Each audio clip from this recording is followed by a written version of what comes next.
Dr. Ghosh, mythology is the starting point of your extraordinary fiction, in which climate urgency, intellectual excellence, cultural conversation, and many other fascinating themes are set to mesmerize the reader. How do mythical stories influence modern life in Gun Island? I wouldn't say that they necessarily influence modern life in that way.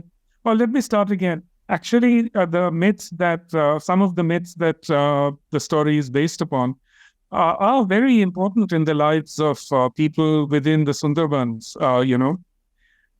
It creates a kind of way for them.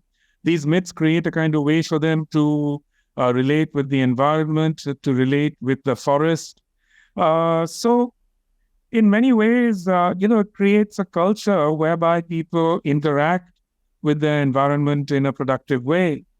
This is a very common thing amongst indigenous peoples around the world. Almost everywhere you'll find that indigenous peoples have myths and stories that connect them to the earth in certain ways. And those myths and stories have incredible importance within their cultures. Actually, we could argue it's the same for us, because we all need stories to survive. We need to be caught in some kind of narrative. And I felt like you wonderfully solved this puzzle, because you talk about the way in which we cling to some form of fiction and function because of that.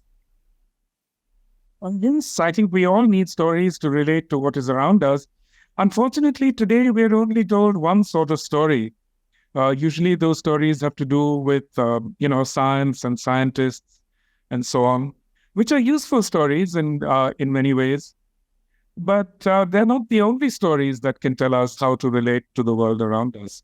And I think it's important for us to find other ways, other imaginative ways of relating to the world. Because, that kind of scientific worldview clearly hasn't saved us from damaging the environment and damaging damaging the earth in very profound ways. I'm very happy you mentioned this aspect, because there are many wonderful correspondences between Gun Island and your splendid non-fiction book, The Great Derangement. Why is this topic crucial to you? You mean,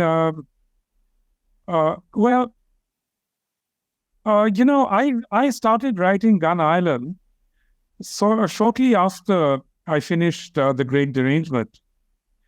And The Great Derangement really is a sort of reflection. It's a kind of personal reflection on why the climate crisis of today, or the planetary crisis, you could say, does not get reflected in contemporary fiction to the degree to which it should be reflected. This is, as we can see, just looking at Europe right now, so many horrific kinds of environmental catastrophes are unfolding across Europe. But yet there's so little fiction is written about it.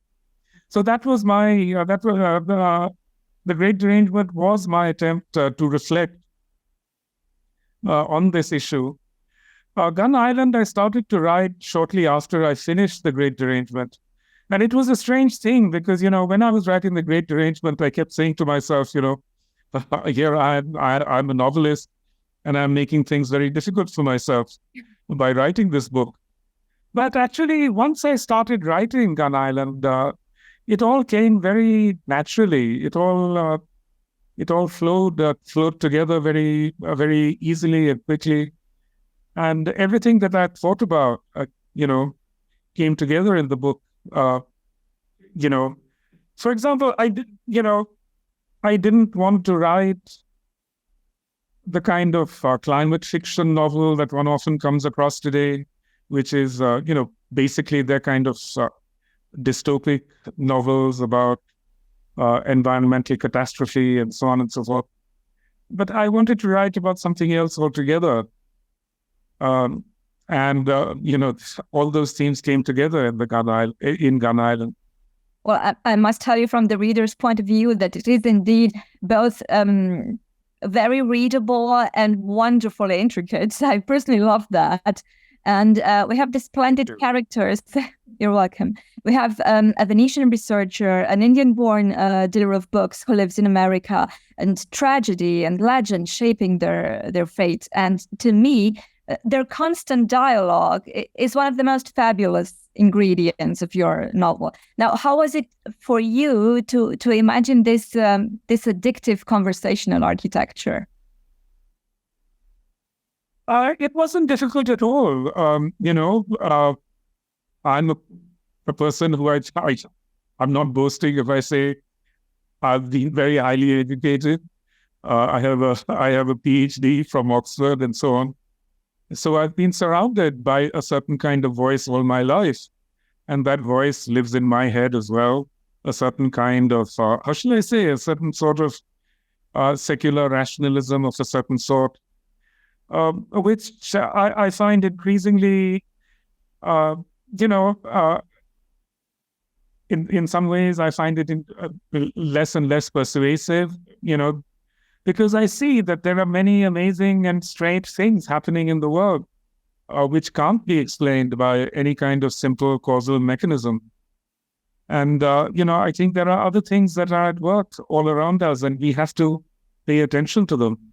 And when we fail to pay attention to them, that's when we really lose touch with the reality that is around us in so many strange and unpredictable ways. What fuels your lifelong love affair with literature? That's very hard to understand, hard to account for. I was always a great reader.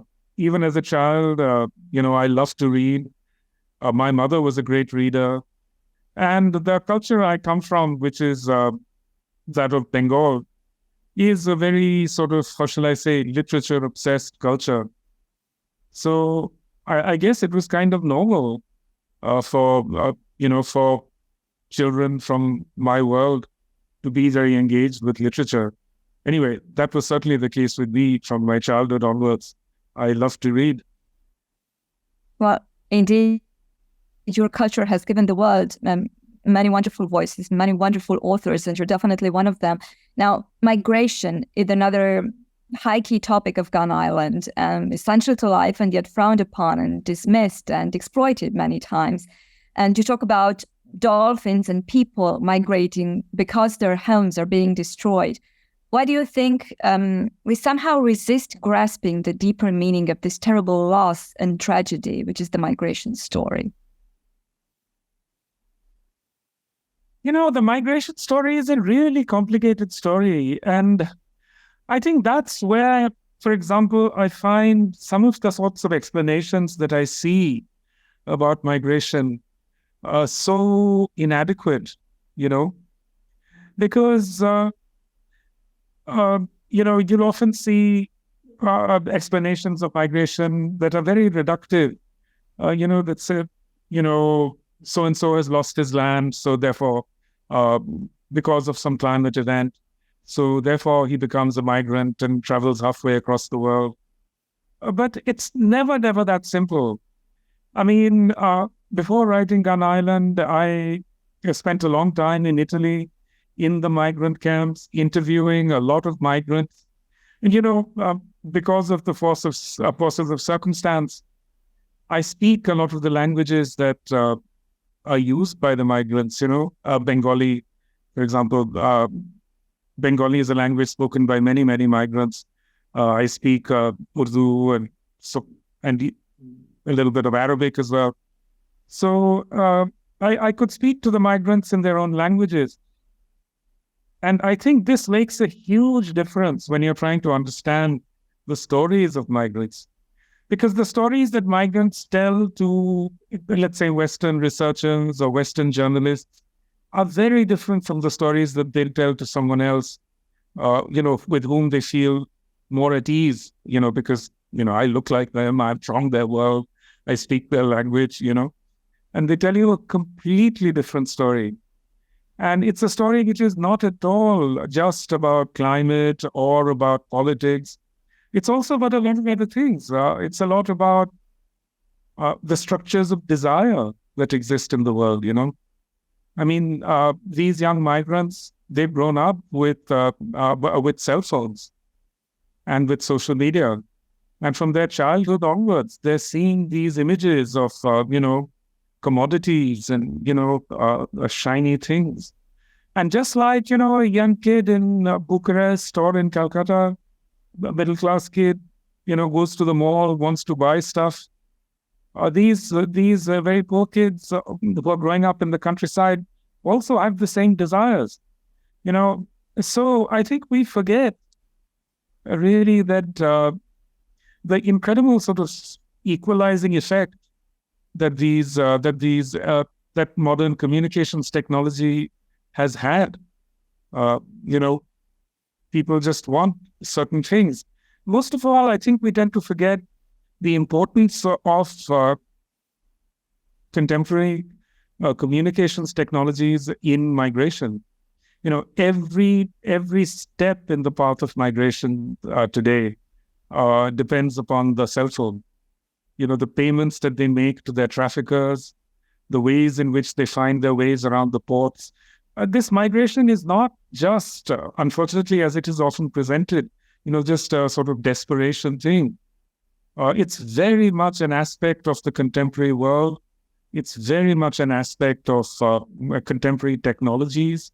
All of these things are absolutely fundamental to these movements. The other really weird thing, that the weird aspect of the discourse that arises around migration, is that many people seem to think that if you make the process more and more difficult, that it will deter migrants. So in America now, they're introducing this special kind of barbed wire. They're putting it in the rivers, so that people who are trying to cross the river will get all cut up and everything. Again, this has been tried a lot. If you go to the Spanish towns of Melilla and Ceuta, which are Spanish enclaves within Morocco,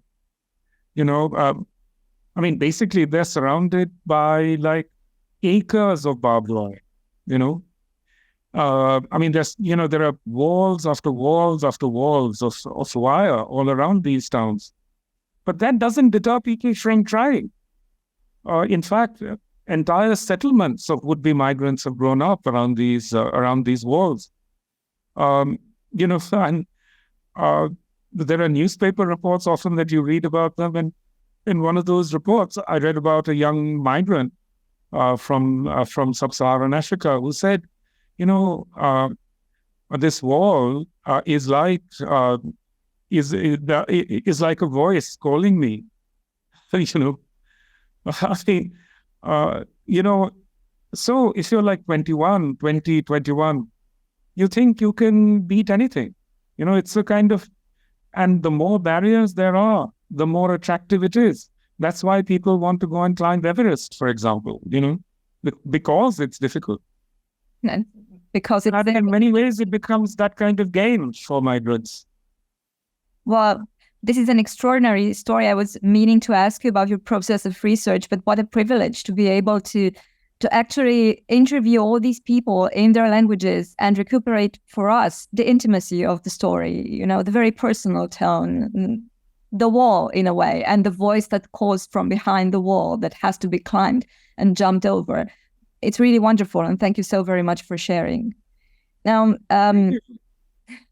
what was the most surprising thing you learned about yourself while writing this book? Well, one surprising thing I learned is that, I would often be talking to these young migrants, who were 20, 21, something like that. And I realized that in their place, I would have done exactly what they did. I was fortunate in that when I was their age, I had been educated, so I was able to get a scholarship and go to Oxford and so on. But if that had not been possible for me, I would have done what they did. Because, I think it's very hard to explain to most Westerners, but you as a Romanian may understand this, that, when you are locked into a country, as Romanians once were, and you're told you can't go anywhere. That's when, you become very obstinate as a human being. And you say, you want to stop me? Come, try and stop me. Yeah. It's that exact force. You speak and you write wonderfully about all of these crises, the migration crisis, the climate crisis, cultural, political crises, even the crisis of imagination, which they are all a symptom of. And I was wondering, which one of all is the scariest to you, or to put it metaphorically, what will eventually sink Venice? Well, I don't think that Venice will be allowed to sink. There's just too much pride and too much symbolism invested in Venice. So the new sea gates seem to be working, and presumably in future they'll continue to raise the sea gates. A much bigger problem for Venice right now is actually, with the press of tourism. There are hardly any native-born Venetians left in Venice. I think the number is only like 20,000, Everyone has left. Everyone all the people who run the stores, etc., they're not Venetians. They're people who come from elsewhere. Venice embraced a really terrible model of tourism, They wanted just mass tourism, more and more. So, a lot of the tourists who come to Venice don't even stay in Venice. They stay, elsewhere, in the Veneto, in Mestre, and so on, the towns on the mainland. And they just take a bus in the morning and then go out in the evening.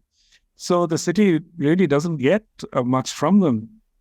And I think Venice will really have to rethink its way of allowing tourism. They'll have to do something like Bhutan has done, which is, tourists have to essentially buy a pretty expensive ticket to get there. It's a different story of migration. In a way, it's a story of depopulation. You have tourists, you do not have locals. Yes, that's right. And of course, this is more and more a problem in many parts of Europe. As you know, there are villages in Spain where you can buy the whole village for $1, as long as you agree to sink a lot of money into it. Europe is going through a massive population decline. So there is that part of it. The other really weird thing about the whole migration story is that everybody knows that Italy, Spain cannot function without migrants. They literally cannot function. No native-born Italian does field labor anymore. They simply don't. The laborers are either people from Eastern Europe, a lot of Romanians, for example, or they're from Africa or Asia or somewhere else. No Italian does that work anymore. Italians don't even make Parmesan cheese anymore. It's done by Indian farmers in Italy. So the weird thing is that Italy literally could not function without migrants. If you're ever in Italy and you're walking down the street, you'll see that all the elderly people, they're badantes or caregivers, are all foreigners. They're all immigrants. The Italian healthcare system would collapse without immigrants.